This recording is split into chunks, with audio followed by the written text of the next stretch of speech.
معزز خواتین و حضرات، میرے ساتھ محترم عارف میاں صاحب موجود ہیں. معروف جرنلسٹ ہیں، کمنٹیٹر ہیں، کتابوں کے مصنف ہیں اور پاکستانی سیاست کے ایک باخبر تجزیہ کار ہیں. مجھے نہائی خوشی ہے کہ میں ان کے ساتھ بات کر رہا ہوں. امید ہے کہ آپ اس گفتگو کو انجوائے کریں گے. عارف صاحب، آپ یہ بتائیں کہ موجودہ جو پاکستانی پولیٹیکل سچویشن ہے اس کے بارے میں آپ کی کیا رائے ہے؟ بالخصوص حالیہ پاک بھارت جنگ اور ایران جنگ اور اس صورتحال میں جو پولیٹیکل سینیریو بنا ہے اس میں آپ کی کیا رائے ہے؟ مرزا صاحب، مجھے یہ لگتا ہے کہ آپ نے جو موضوع جس انداز سے سوال بنایا ہے اس پہ گھنٹوں بات کی ضرورت ہے. ہسٹری کو، پالیٹکس کو، موجودہ کو اور ماضی کو سب کو اکٹھے کر دیا. میرا خیال ہے کہ اختصار سے جو بات ہو سکتی ہے وہ یہ کہ مرزا صاحب، انڈیا کی جو تقسیم ہوئی، تقسیم کے جو محرکات تھے، جن عناصر نے رول پلے کیا، ٹھیک ہے، جو عوامل تھے، وہ سارے صحیح معنوں میں ایکسپوز ہوئے پاکستان بننے کے بعد. ٹھیک ہو.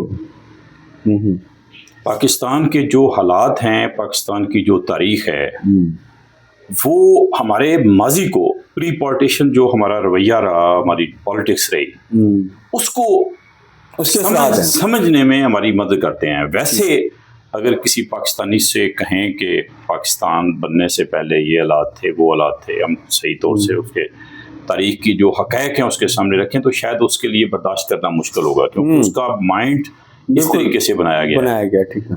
بلکہ بدقسمتی کی بات ہے کہ پاکستان کے حالات دیکھتے ہوئے بھی، جو 70-75 سالہ جو ہسٹری ہے اس کو سامنے رکھتے ہوئے بھی اس کو ماضی کی سمجھ نہیں آئی. یہ زیادہ مایوس کر دینے والی بات ہے. تو پاکستان کا جو سین ہے وہ یہ کہ جب سے پاکستان بنا ہے تب سے ہم، مطلب آپ کہہ لیں کہ مایوس کن صورتحال ہے جس طرف ہم گئے ہیں. دن بدن ہم مایوسی کی طرف گئے ہیں. مطلب میں یہ سمجھتا ہوں کہ ہر شعبے میں انڈیا کا ماحول، انڈیا کے حالات اور وہاں پہ لوگوں کا جو لیول ہے اعتماد کا انڈیا کے اندر، وہ ہم دیکھیں اور پھر پاکستان کے لوگوں کو دیکھیں تو ہمیں پتہ چلتا ہے کہ ہم صرف معاشی طور پہ نہیں، ہر لحاظ سے ذہنی طور پہ بھی ہم کمزور ہوئے ہیں اور ہمارے اندر خود اعتمادی جو ہے اس کی کمی آئی ہے. تو اب یہ جنگ جو یا لڑائی جس کی طرف آپ نے اشارہ کیا، میں سمجھتا ہوں کہ یہ بڑی تکلیف دہ بات ہے، نہیں ہونی چاہیے تھی. یہ ہم صرف دو ہمسایہ ملک نہیں ہیں، ہم آپ کہہ سکتے ہیں کہ ہم ایک ہی قوم ہیں جو تقسیم ہوئے ہیں. آج بھی ہماری رشتہ داریاں انڈیا کے اندر ہیں اور انڈیا والوں کی یہاں پہ رشتہ داریاں ہیں. خون ایک ہے، کلچر ایک ہے، تہذیب ایک ہے.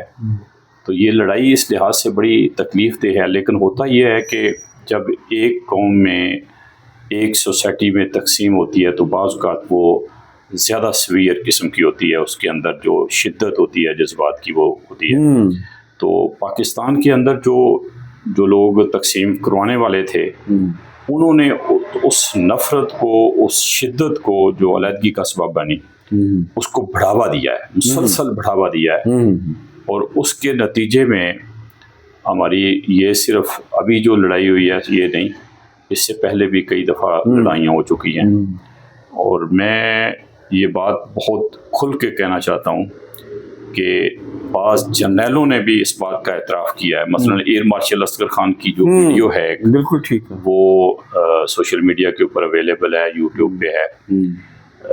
میرے پاس ایک بک پڑی ہوئی ہے جنرل شاہد عزیز صاحب کی، خاموشی کہاں تک. تو اس میں انہوں نے کھل کے اعتراف کیا. اور بھی کئی جرنیلوں نے، فوجی افسروں نے. میں ان کا حوالہ اس لیے دے رہا ہوں کہ جنگ سے زیادہ ریلیٹڈ ان کا تعلق ہے. تو انہوں نے کہا ہے کہ جتنی جنگیں ہوئی ہیں انڈیا کے ساتھ وہ پاکستان نے شروع کی ہیں، پاکستان ان کا سبب بنا ہے، ذمہ دار بنا ہے. اب یہ جو لڑائی ہوئی ہے پہلگام سے جو شروع ہوئی، پاکستان کہتا رہا ہے کہ یہ لڑائی ہم نے پہلگام کا جو واقعہ ہوا ہے اس میں ہم انوالو نہیں تھے. میں کہتا ہوں کہ اس حد تک پاکستان کا موقف بہت درست ہے کہ انڈیا نے کوئی اس تحقیق نہیں کی اپنے اس معاملے کے، کوئی دیر نہیں ہوئی. مطلب جو ہی واقعہ ہوا ہے تو انڈیا جو ڈیو پروسیس ہے، SOP جسے ہم کہتے ہیں، وہ فالو نہیں کیا انہوں نے. وہ فالو نہیں کیا اور پاکستان کے اوپر الزام لگا کے یہ لڑائی کی تیاریاں شروع کر دیں. اس حد تک تو بات ٹھیک ہے، لیکن دوسری بات یہ ہے کہ آپ کا جو پاسٹ ہوتا ہے، آپ کی جو ہسٹری ہوتی ہے. اچھا میاں صاحب، میں یہاں پہ آپ کو مداخلت کروں گا. دیکھیں ہم چونکہ پھر آسا آسا پاس میں چلے جائیں گے، میں آپ سے یہ جاننا چاہتا ہوں کہ ہم یہاں سے آگے کیسے بڑھ سکتے ہیں. کیونکہ میں آپ کو یہ بتاؤں، آج ہم جس دور میں رہ رہے ہیں وہ جن زی کہلاتی ہے، جنریشن زی کہلاتی ہے. وہ ماضی میں اتنا انٹرسٹنگ نہیں ہے، اس کی بے شمار وجوہات ہیں، اس کو ایجوکیٹ نہیں کیا گیا، ہسٹری کا سبجیکٹ ختم کر دیا گیا. تو اب ہم نے بہرحال اس حقیقت کو مانتے ہوئے کہ وے فارورڈ کی طرف جانا ہے. تو برائے مہربانی مجھے یہ بتائیں کہ وے فارورڈ کیا کیا ہے، تاکہ دہراتے رہیں گے. ہو سکتا ہے اس میں سے کچھ اسباق مل جائیں ہمیں، لیکن ہمیں آگے بڑھنا ہے. تو آپ کے ذہن میں اس کے بارے میں کیا خیال آتا ہے؟ آپ کے کیا وچار ہیں؟ کیا راستے ہیں؟ آپ کیا بتا سکتے ہیں؟ میں جو بتانا چاہ رہا ہوں اس کا کریڈٹ میں خود نہیں لینا چاہ رہا. پوری سچائی کے ساتھ جن کو وہ کریڈٹ جاتا ہے ان کو ہی دینا چاہتا ہوں. وہ یہ کہ 2006 کی بات ہے. ٹھیک ہو گیا، ہو سکتا ہے کہ تھوڑا سا ٹائم آگے پیچھے ہو. پنجاب یونیورسٹی کا میں جو ساؤتھ ایشیا ڈپارٹمنٹ ہے، ساؤتھ ایشیا اسٹڈی سینٹر، وہاں پہ ایک گیدرنگ ہوئی.